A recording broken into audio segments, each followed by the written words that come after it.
এই বছর গরুর ব্যবসা করে ভালো টাকা লাভ করেছে। আমার গরু বেচার বাকি টাকা তো আর দিলেন না। কিসের টাকা?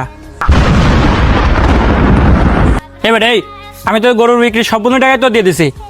এমন কথা বলছেন কেন ভাই আপনি? আপনি তো আমার অর্ধেক টাকা দিয়ে আমার গরুটা নিয়ে গেলেন আর বললেন যে ও গরুটা বিক্রি করে এসে আমাকে টাকাটা দেবেন। ও তাহলে এখন অস্বীকার করছেন কেন ভাই? তার মানে কি আমি মিথ্যাটা বলতেছি? তোর কাছে কি কোনো প্রমাণ আছে? তোর কাছে তো কোনো প্রমাণ নেই, আমি সব টাকাই দিয়েছি। তুই যা পারিস তা কর গা, যা। আমার কাছে কোনো প্রমাণ নেই, আমার সাক্ষী হচ্ছেন উপর আল্লাহ। ও তার কাছে বিচার দিলাম, ও তিনি উত্তম বিচারক। আরে যা যা, তো যার কাছে মন তার বিচার দিঘা, কোনো লাভ নেই। বাড়িতে তো আগুন লেগে গেছে। অন্যের হক আত্মসাৎ করে নিজে কখনোই সুখী হতে পারবেন না। আল্লাহ ন্যায় বিচারক, শাস্তি আপনাকে পেতেই হবে। আল্লাহ আমাদের সবাইকে বোঝার তৌফিক দান করুক।